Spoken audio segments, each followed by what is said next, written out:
નમસ્કાર મિત્રો, હું છું ઘનશ્યામ રાઠોડ અને આજે આપણે શીખીશું કિર્ચોફ્સ current law.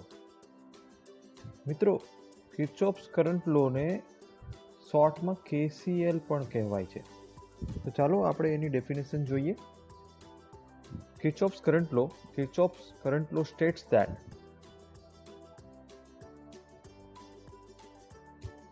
the algebraic sum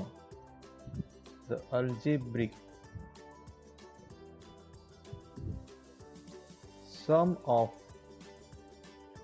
all currents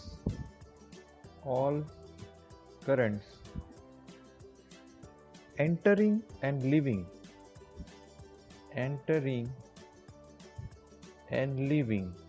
leaving अथवा एम को exiting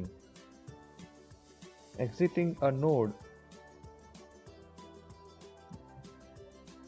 must equal to 0.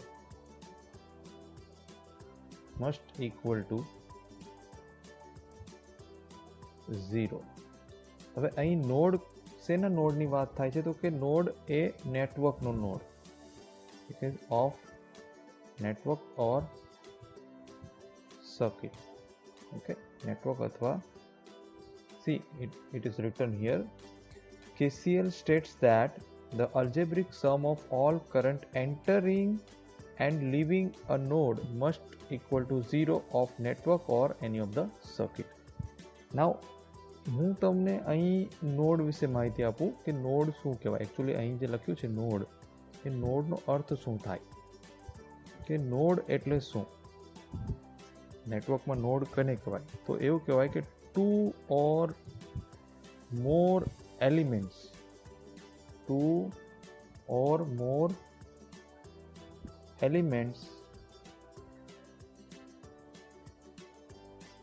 connected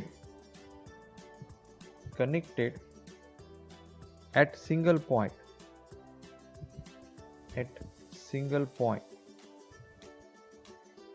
of network is a node.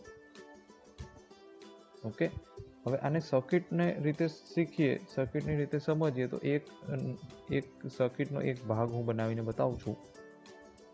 સર્કિટનો એક ભાગ આપણે બનાવીએ. માની લો કે આવી રીતે 4 બ્રાન્ચ અલગ અલગ છે. એ બ્રાન્ચ ભેગી થઈ રહી છે આ નોડ. આ નોડ માની લો એ એક નોડ છે અને અહીંયા આ અલગ અલગ એલિમેન્ટ્સ વાળી બ્રાન્ચ એક નોડ એ સાથે મળી રહી છે. હવે આ માની લો એક રેઝિસ્ટન્સ, એવા 4 રેઝિસ્ટન્સ આપણે અહીંયા બનાવીએ એટલે 4 એલિમેન્ટ્સ છે. આપણે એને નામ આપી દઈએ R1, R2, R3 અને R4. આપણે ધારી લઈએ કે કરંટ જે ફ્લો થાય છે, માની લો R1 માંથી કરંટ આ રીતે એન્ટરિંગ નોડ તરફ એટલે એન્ટરિંગ સાઈડ, એને હું I1 કહું.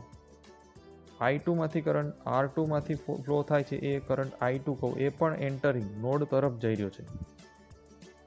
R3 છે એમાંથી લિવિંગ અથવા એક્ઝિસ્ટિંગ, એ જે કરંટ છે એ હું માની લો નામ આપું છું I3. અને R4 જે રેઝિસ્ટર છે એમાંથી કરંટ બહાર જઈ રહ્યો છે, એને હું નામ આપું છું I4. તો આ જે KCL ની વ્યાખ્યા છે કે એઝ પર KCL આપણે લખી શકીએ કે એન્ટરિંગ અને લિવિંગ બંને કરંટ ઇક્વલ થાય તો અલ્જેબ્રિક સમ સરખો થાય. તો હું એવું લખી શકું I1 એન્ટરિંગ છે પ્લસ I2 પણ એન્ટરિંગ છે, એ બંને બરાબર થશે I3 એન્ડ લિવિંગ અને I4 લિવિંગ. આ બધાના સરવાળા, બંનેના સરવાળા ઇક્વલ થાય. હવે I3 અને I4 ને આપણે એક બાજુ લઈએ તો આપણો ફાઇનલ આન્સર કેવો બને? ફાઇનલ ઇક્વેશન આવું બને, I1 plus I2 minus I3 minus I4 equal to 0. તો તમે ડેફિનેશન જુઓ, અહીં લખેલું છે KCL states that the algebraic sum of all currents entering and leaving a node કયો તો node A must equal to 0. તો I1 entering, I2 entering equal to I3 leaving, I4 leaving. હવે આ બધાને એક બાજુ લઈ જઈએ, I3 ને આ બાજુ લઈ જઈએ તો માઇનસ થઈ જાય, I4 ને એક બાજુ લઈ જઈએ તો માઇનસ થઈ જાય. અને ફાઇનલી આપણને જે અલ્જેબ્રિક સમ મળે, અલ્જેબ્રિક સમ એટલે પ્લસ અને માઇનસ, બધાને ભેગું કરતો બધા વિદ્યુતભાર આપણે સાથે ગણી લેવાના. તો એ આપણને શૂન્ય મળે. તો એમ કહી શકાય the KCL proves the above equation. બરાબર છે મિત્રો, તમને સમજાઈ ગયું હશે. આ જ રીતે વિડીયો જોતા રહેજો. આપ સૌનો આભાર. Thank you very much. પોતાનું ધ્યાન રાખજો, પોતાના પરિવારનું ધ્યાન રાખજો. ધન્યવાદ મિત્રો.